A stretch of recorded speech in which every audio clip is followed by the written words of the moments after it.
ଖରା ଦିନ ସରିବା ପୂର୍ବରୁ ନିହାତି ଭାବରେ ଏଇ ଆଚାର ତ ବନେଇକି ରଖନ୍ତୁ। ଆମ୍ବ ସଡ଼ା ଯାହାର ପ୍ରିୟ କିମ୍ବା ଆମ୍ବ ସଡ଼ା ଯଦି ଆପଣମାନେ କରୁଛନ୍ତି, ଆମ୍ବ ସଡ଼ା ସହିତ ଆମ୍ବ ସଡ଼ା ଆଚାର ମଧ୍ୟ ବହୁତ ସହଜରେ ଘରେ ବନେଇ ପାରିବେ।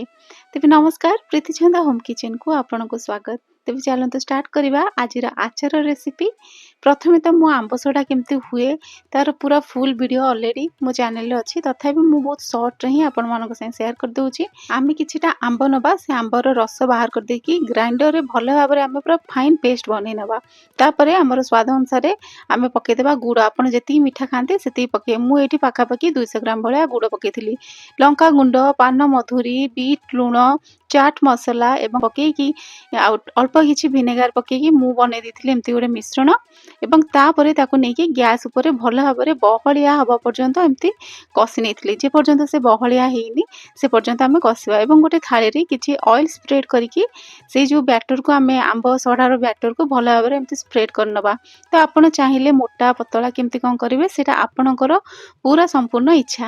କିନ୍ତୁ ପତଳା କରିବା ଦ୍ୱାରା 2 ଦିନରେ ଶୁଖିଯାଏ, ଟିକେ ଏମିତି ମୋଟା ରଖିବା ଦ୍ୱାରା 4 ଦିନ ଖଣ୍ଡେ ଲାଗିଯାଏ ଶୁଖିବା ପାଇଁ। କିନ୍ତୁ ମୁଁ ତ ସଜେଷ୍ଟ କରିବି ଆମ୍ବ ସଢ଼ା ଆଚାର ପାଇଁ ଟିକେ ମୋଟା ରଖିବାଟା ହିଁ ଭଲ। ଭଲ ଭାବରେ ଖରା ଦେଇକି ଏଇଠି ଆମର ପ୍ରସ୍ତୁତ ହେଇଗଲା ଆମ୍ବ ସଢ଼ା। ତ ସେଇ ଆମ୍ବ ସଢ଼ାକୁ, ପତଳା ଆମ୍ବ ସଢ଼ାକୁ ତ ଆମେ ସେମିତି ସବୁ ଖାଇଥିଲୁ ଏବଂ ଯେଉଁଟା ମୋଟା ଆମ୍ବ ସଢ଼ା ଆପଣମାନଙ୍କୁ ମୁଁ ଦେଖେଇଲି ସେଇଟାକୁ ମୁଁ ଆଚାର ହିଁ ବନେଇବି। ତେବେ ଚାଲନ୍ତୁ କେମିତି କ'ଣ ଆମେ ଆଚାର ବନେଇବା ବହୁତ ଇଜିରେ ଆଜି ମୁଁ ଆପଣମାନଙ୍କ ସାଙ୍ଗେ ସେୟାର କରିବି। ଆପଣମାନେ ଚାହିଁଲେ ଆମ୍ବ ସଢ଼ାର ସେପ୍ ଛୋଟ ବଡ଼ ଏମିତି ରଖିପାରିବେ। ତେବେ ଚାଲନ୍ତୁ ଷ୍ଟାର୍ଟ କରିବା ଆଚାର ଆମେ କେମିତି ଆମ୍ବ ସଢ଼ାର ବନେଇବା। ପ୍ରଥମେ ଆମେ କ'ଣ କରିବା ନା ଗୋଟେ କଡ଼େଇ ନେଇଯିବା, ସେଥିରେ କିଛି ଶୁଖିଲା ଲଙ୍କା ପକେଇଦେବା। ରାଗ ଆପଣଙ୍କ ହିସାବରେ ପକେଇବେ, ଯେହେତୁ ଆମ୍ବ ସଢ଼ାରେ ମୁଁ ରାଗ ପକେଇଥିଲି କମ୍, ସେଥିପାଇଁ ଶୁଖିଲା ଲଙ୍କା ନେଲି। 1 ଚାମଚ ପାନ ମଧୁରୀ, 1/2 ଚାମଚ ଜିରା, 1 ଚାମଚ କଳା ସୋରିଷ ଦେଇକି ତାକୁ ଭଲ ଭାବରେ ଆମେ ଡ୍ରାଏ ରୋଷ୍ଟ କରିନେବା। ବହୁତ ଜୋରରେ କଡ଼ା ଭଜା କରିବାନି, ସାମାନ୍ୟ ଭାଜିବା। ଯେମିତି ଆମର ସୋରିଷଟି ଟିକେ ନାକୁ ଫୁଟି ହେଇ ଆସିଲା ବେଳକୁ ତାକୁ ଗ୍ୟାସ୍ ବନ୍ଦ କରିଦେବା ଏବଂ ଗୋଟେ ଜାଗାରେ ଥଣ୍ଡା ହେବା ପାଇଁ ଛାଡ଼ିବା। ଥଣ୍ଡା ହୋଇଗଲା ପରେ ଯାଇକି ଆମେ ଏଇ ଆମ୍ବ ସଢ଼ାର ଯେଉଁଟା ମସଲାଟା ନା ସେଇଟା ପ୍ରସ୍ତୁତ କରିବା। ତ ଏଇଠି ଥଣ୍ଡା ହେଇଗଲାଣି, ମୁଁ ତାକୁ ଗ୍ରାଇଣ୍ଡିଙ୍ଗ କରିଦେଲି। ଏବେ ସେଇ କଡ଼େଇରେ ସାମାନ୍ୟ କିଛି 2-3 ଚାମଚ ଭଳିଆ କିଛି ପାଣି ଦେଇଦେବା ଏବଂ ଗୁଡ଼ ଗ୍ରେଭି ଅନୁସାରେ ଆପଣ କମ୍ ଅଧିକ କରିପାରିବେ। କିନ୍ତୁ ମୁଁ ଏଇଠି 200 ଗ୍ରାମ ଗୁଡ଼ ନେଇଥିଲି। ତ 200 ଗ୍ରାମ ଗୁଡ଼କୁ ଭଲ ଭାବରେ ଆମେ ମେଲ୍ଟ କରିନେବା। ସେ ପାଣି ହିଁ ପକେଇବେ, କାରଣ ସେମିତି ଗୁଡ଼ ପକେଇବେନି ନହେଲେ ଲାଗିଯିବ। ପାଣିରେ ଯେପର୍ଯ୍ୟନ୍ତ ଗୁଡ଼ଟି ପୁରା ମେଲ୍ଟ ହେଇନି ସେ ପର୍ଯ୍ୟନ୍ତ ଆମେ ଫୁଟେଇ ନେବା। ଯେତେବେଳେ ଆମର ଏମିତି ଫୁଟିଯିବ ନା ସେଇ ଷ୍ଟେଜରେ ଆମେ କ'ଣ କରିବା, କିଛି ଆମେ ସାମାନ୍ୟ ସ୍ୱାଦ ଅନୁସାରେ ଲୁଣ ପକେଇବା। ଏବଂ ମୋତେ ପର୍ସନାଲି ବହୁତ ଭଲ ଲାଗେ ଗୋଲମରିଚର ଗୁଣ୍ଡ, ତେଣୁକରି ମୁଁ 1/2 ଚାମଚ ଭଳିଆ ଗୋଲମରିଚ ଗୁଣ୍ଡ ପକେଇଦେଲି। ଆପଣମାନେ ଚାହିଁଲେ ସ୍କିପ୍ ମଧ୍ୟ କରିପାରିବେ।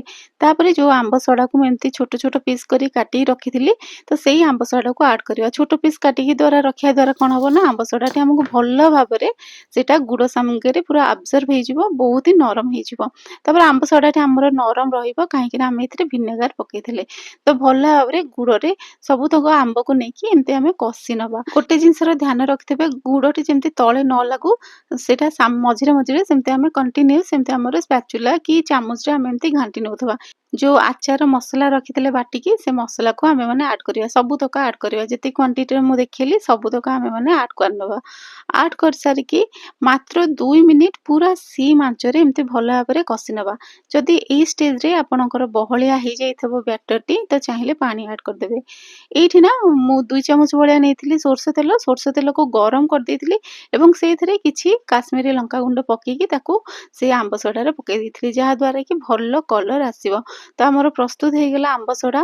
ମୋ ବୋଉଠୁ ଶିଖିକି ମୁଁ ଏଇ ଆମ୍ବ ସଢ଼ାର ଆଚାର ଆଜି ପ୍ରସ୍ତୁତ କରିଛି। ସେଇଥିପାଇଁ ବୋଉ ଭଳିଆ ତ ହେଇପାରିବନି, କିନ୍ତୁ ତଥାପି ମୁଁ ଚେଷ୍ଟା କରିଛି।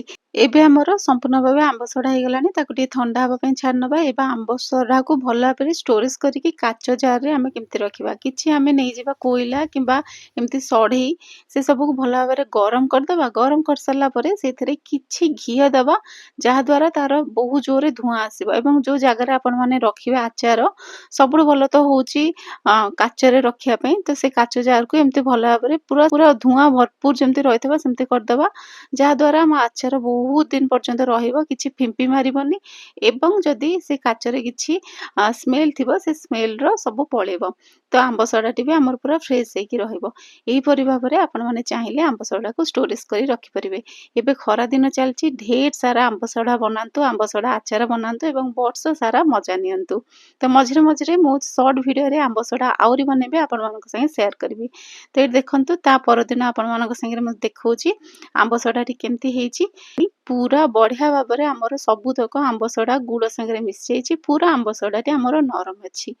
ଏଇଠି ଗୋଟେ କଥା କହିବି, ଆପଣ ଯଦି ଚାହିଁବେ ଆମ୍ବ ସଡ଼ାକୁ ମୁଁ ଆଗରୁ ବି କହିଥିଲି ବଡ଼ ପିସ୍ ମଧ୍ୟ ରଖିପାରିବେ। ଯେହେତୁ ଆମ ଘରେ ବହୁତ ଜଲ୍ଦି ଜଲ୍ଦି ସବୁ ବଡ଼ ପିସ୍ କଲେ ଖାଇଦିଅନ୍ତି ବୋଲି ମୁଁ ଜାଣିଶୁଣି କଞ୍ଜୁସ ଭଳିଆ ଛୋଟ ଛୋଟ ପିସ୍ କରେ।